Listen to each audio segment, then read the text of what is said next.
LeBron James partied even harder than Jay-Z at Diddy's parties. I'm about to make a documentary about him. He once said no party compares to Diddy's. Diddy's parties aren't made for regular people. No phones, no cameras, just NDAs and a room full of bodies. If you've ever been to that house on Star Island in Miami, you'd understand. Now picture LeBron walking in over 6'8", the brightest presence in the room. Before midnight, LeBron had already taken off his shirt and was pouring tequila into people's mouths on the dance floor. And I'm not talking about Savannah. He was surrounded by models from Paris, dancers from Atlanta, and one R&B singer I can't name because she's married now. By 1 a.m., LeBron was standing on the table and the whole crowd was going wild with him. Every woman at that party had their eyes on LeBron. He wasn't relying on money. It was all about presence. When it comes to letting loose, LeBron makes Jay look like a church volunteer. I will send every single one of these documentary. There's a couple things I'll share with you guys on what I took away from it. But Rob, maybe share the clip on how he got access to some of the footage of the documentary. Is this the one, Rob? Yep. Go for it. How did you get that footage of Diddy? I figured most journalists would not disclose their sources. Does he know y'all have this in the doc? I would doubt he knows. So when this airs, that'll be the first time that his legal team, Diddy, that everybody knows that this footage is now seeing the light of day. Perhaps. Combs' team firing back in a statement to NBC News, saying the Netflix so-called documentary is a shameful hit piece and that they relied on stolen footage that was never authorized for release. His team 50 Cent's latest documentary skips grand claims and dives straight into confrontation, forcing questions long ignored. By revisiting figures like Diddy and LeBron James, familiar moments reveal a hidden system rather than isolated events. The gap wasn't ignorance, it was silence, influence, and selective attention. And when history goes unchallenged, the real question emerges: whose stories were protected, who profited, and at what cost? Ain't no party like a Diddy party. That's a statement that LeBron James wish he would have never made, because now that statement is coming to bite LeBron James in the ass. All right, let's get to this headline real quick, gang. I'm finna show y'all. No Diddy. Investigators reached out to him and they want a statement from him. Federal investigators want a statement from him. What do you mean ain't no party like a Diddy party? No Diddy. It's going down. Watch this, gang. Let's do some headlines. Since look. Let me let y'all see this real quick. It's right in your face. All you got to do is look at the forest and stop looking at the trees. All right, LeBron James' Lakers is becoming clearer and leaves more questions than answered. LeBron James, he left the NBA suddenly with no answers. He left the NBA suddenly with no answers. All right, so it's headline news. What's really going on? All right, LeBron James is leaving the... Diddy's rise went beyond music and business. He became a gatekeeper of culture and opportunity. Through elite circles, strategic ties, and controlled spaces, he turned access into power, where being close meant influence, and doors opened quietly for some while remaining closed for others. You can go and verify this yourself. You can go to Google and Google these same titles. All I did was screenshot them for you all's pleasure. To the game, man. Let me see. Okay, so LeBron, because a lot of people say, is this clickbait? Is this clickbait? Whenever you come on the paper party, Gene, we got paperwork. We got receipts. You will never get clickbait on this channel. All right? Let's keep it moving, guys. All right, more headline news. LeBron James reveals why he stepped away from the Lakers. Whenever you step away from the Lakers, you are leaving the NBA. All right? That's in the title. He's leaving the NBA, so he's definitely stepping away from the Lakers. More headline news. LeBron. In these worlds, connections outweigh rules, and being close is its own form of security. The flaw isn't in individuals, it's in the structure. When advancement hinges on who you know, silence becomes the price of entry, and obedience substitutes for responsibility. The real question isn't who profited, but whether a system designed around controlled access can ever regulate itself. Right, he's shopping, getting his stuff and everything like that. So, you know, this is the first time I was ever in an exotic bookstore with Puff. So, I'm giving him his space. He's taking things off the shelves and stuff like that because they gave him a brown paper bag. When they gave him a brown paper bag, he was just putting stuff in there. So I said, damn, he got to go put it on the counter and, show everybody what he's getting. So as he going, I'm just looking at the places where he picking stuff from. So there's one part he picked up some things from up here on my left side, and then he picked like quite a few of them down. I'm like, okay. He put them in the bag. So when I went by there and I looked up there, and it said butt plugs, and I like, hey yo, I was messing with him because people don't understand. We was like friends. He was a part of the same gang, so I'm still gonna tease him. I'm still gonna mess with him and everything like that. I could do that. It wasn't just no security thing. So I say, yo, what are you getting this for? And it said butt plugs, and he was like, yo, can I do my shopping by myself? I said, yeah, you could do it by yourself, brother. And he started walking and everything like that. And when he got I just waited at the counter. So when he got to the counter, he didn't even have to show the guy nothing. He just gave the guy a wad of money. I mean, like he gave the guy a stack something like this. And Puff wasn't the dude that carried no 20s and no 50s and nothing like that. And I mean, like he just said, boom. And we walked out the store. So we had to leave Atlanta and go to North Carolina for a show. You understand? And it was him. LeBron James represents more than elite skill. He moves where competition, business, and leadership intersect. His carefully curated image, rooted in control, accountability, and presence, lends weight to every connection he maintains. In spaces of that scale, relationships carry meaning beyond intention. This isn't accusation. It's the reality of influence. And when leadership is measured by principles, one unavoidable question emerges. When does silence begin shaping the story itself? So sold his mansion for $39 million. All right. Now, he leaving social media. He leaving the NBA. Now, he just sold his 39. Now, I'm going to tell y'all something, too. A lot of people may not know this, but LeBron James bulldozed it in order to get another one. So he is getting another mansion, but he sold his mansion. Remember, I have a bachelor's degree in real estate. Whenever you start settling out of real estate, whenever you start leaving your obligations like playing for the NBA, and whenever you leave social media, reason. And I think I know why. Party like a Diddy party, so. Yeah, that's what's up. Yeah. Everybody know ain't no party like a Diddy party. Yo, how authentic was that thing on social media when they had LeBron in the maid outfit? How authentic was that? I seen different pictures, bro. I done seen like 7 different pictures of him that's maid suit. So that particular picture can't be Photoshopped if it's 7 different pictures of him in that particular maid suit, unless all 7 of those pictures at different angles is Photoshop. So I don't think a lot of people say it is Photoshop. Shout out to Miss Cat Dog. Just 50 Cent's name being attached to it again. These are two, as everyone knows, the 3 names in hip hop are Jay-Z, Diddy, 50 Cent when it comes to the status of where you could get as a business or a brand. I guess so.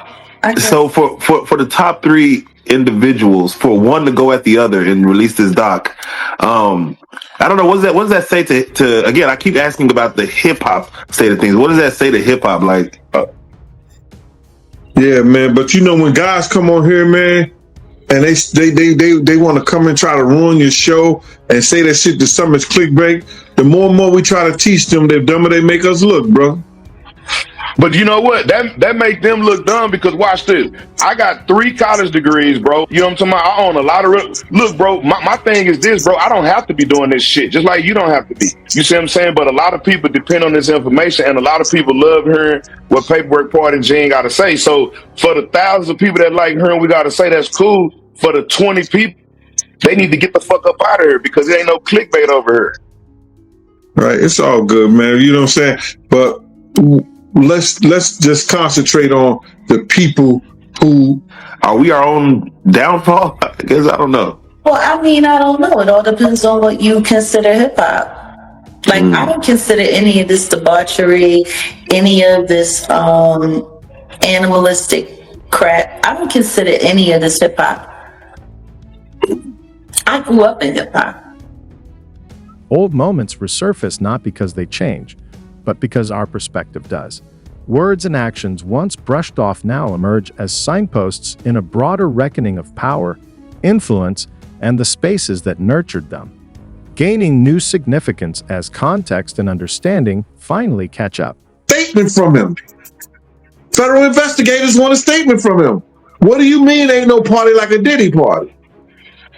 And bro, I'll be sick too. If I'm at a Lakers game and it's feds all in the front row looking at you to my, yeah, we gonna get a statement, nigga. I wouldn't go to the games either.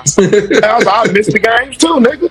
Yeah, you talking about, nigga, you think the feds ain't going to LeBron games and saying, nigga, ain't no party like a Diddy party, we know what's going on? Come on, bro. and we don't even know who they said. And then there's certain women's out here that state, I don't know how authentic their statements are, but they're saying that there's tapes with them with A-list celebrities having sex with. Yes, yes. LeBron is an A-list celebrity, allegedly. But no, LeBron is an A-list celebrity. Start off with Diddy basically recording him coming back to New York, recording himself, hiring a camera crew to technically turn himself in. 5 days before he turned in, he came back to New York, based on his lawyer's 6 days. Apologies. Based on his lawyer's recommendation saying that, of course, he's cooperating. But for him to be recording this, yeah, Mark Agnew Factful, I'm calling him. Yeah. Do you think his lawyers suggest? Do you think that's just Diddy hubris, or like what was that as far as him just saying, "I'm going to record this whole process of"? Yeah, go ahead. Yeah. You know who we should ask? We should ask Mr. Busby. Is LeBron James next on the list to be indicted? That's what we should do. We should call Mr. Huh? You got Busby number? Yeah, I got Busby's cell number right here. We should call Busby and be like, "Hey, is LeBron?" Matter of fact, let me put the question up. The question for the day, gang. Ain't nobody trying to be funny. Will LeBron James be indicted with Diddy? That's the question for the day. Diddy done already been indicted. LeBron James say it ain't no party like a Diddy party. Busby say it's a lot of people on the list that he ain't. The documentary doesn't equate words with proof. Instead, it shows how archived moments captured the ease and certainty people carried in spaces later put under the microscope. Its focus is cultural, not legal, highlighting how tone and closeness signal approval and rank long before anyone watches. And when time shifts perspective and the past is replayed without its protective context, a new tension emerges. Who gets to shape the meaning of those moments once familiarity and comfort vanish? You got to realize he ran with that that Rat Pack, and I don't want to even say their names because they said I got their names wrong last time. What's his name? Kushner. What's the other guy? Leonardo. Yeah, his name. Man, I don't keep up with these cats, but I heard that that's not only the tape that's being shot. There's some other tapes out there, other people too with him, and him doing some things with some other people. So there's quite a few tapes that might be out there, what they're hearing, and I don't want to see the tapes, but I want to know if they really true. Because if they got some tapes out there and it's with some underage, whether it's celebrities or not, it's gonna be crazy, bro. It's gonna be real crazy, and they're gonna have to bring that to forefront because the prosecutor's gonna want those tapes, and they're gonna do whatever they have to do legally to get those tapes. No ifs, ands, and buts about it. So we just better hope for his sake, that that's just a bunch of bull crap. But then there's lawyers out there saying, yeah, the tape does exist. Lawyers got on television to say the tapes exist. I don't really know or trust that, because they was trying to say he had a tape with one of the bodyguards and this lady that came out. So when definitive answers are absent, unofficial stories rush to fill the void. Silence doesn't just invite speculation, it fuels it, creating a space where guesswork replaces explanation. The documentary traces how prolonged quiet transforms uncertainty into assumption, blurring the line between investigation and belief. The effect goes beyond mere confusion. It fosters collective frustration, where being left in the dark feels like exclusion, and rumors become a way to engage. The pressing question remains, is speculation a distortion of reality, or simply the inevitable outcome of withheld clarity? From Russell Simmons, he learned from Clyde Davis. You understand? When those people are telling you that they were heavy into the drugs, they was heavy into beating women and doing things at that age, at that crazy stage, that's going to make him think that he could get away with the same thing that they was getting away with back then. You understand? The things that he was saying, you know, the touchy-feely between two men and all that stuff like that, man. All that, he learned that from them dudes. When I told y'all the story, when me and my man went up to Russell Simmons and he had a house and he had a man in bikini drawers in his bedroom, in his bed. You understand? Bruh, this is that he learned. I'm assuming he learned it from them. Let me put that. And I'm not going to say allegedly, because I saw that for my own self. My man was with me, Slick was with me, and we saw that for our own self. You understand what I'm saying? So these are behaviors and things that with drugs and all the stuff that's going on, pills, drinking, it can make this man into a monster, and that's what it did, bruh. It made him into a monster, bruh. I personally feel like he got a lot of the things that he did from his mentor, and then he probably did it to the 10th power. You understand? Russell Simmons admitted that he was a drug abuser. You understand? Russell Simmons admitted that he used to put his hands on women. So it's a learned behavior, bruh. Some of that stuff may be in him through his childhood. Through his childhood, he may have some of that things in him, but a lot of things that he was doing was a learned behavior, bro. You just don't just turn it in a matter of years. The notion that private moments may have been meticulously recorded suggests more than mere revelation. It signals leverage. History shows that holding records often confers influence, whether they're ever used or not. Even the belief that such material exists can shape behavior, enforcing caution through uncertainty alone. In that space, power transforms. The threat of exposure becomes pressure, and silence often feels safer than defiance.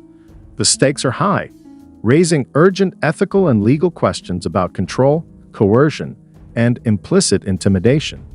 When authority rests on what might be revealed, one question looms: is silence truly voluntary, or has it been subtly engineered? That's why they took all the bottles. And 9 times out of 10, if I would give it a wild guess, it was, and like some of the people told me, it was probably that GHB. What's that? I think it's gamma hydrox.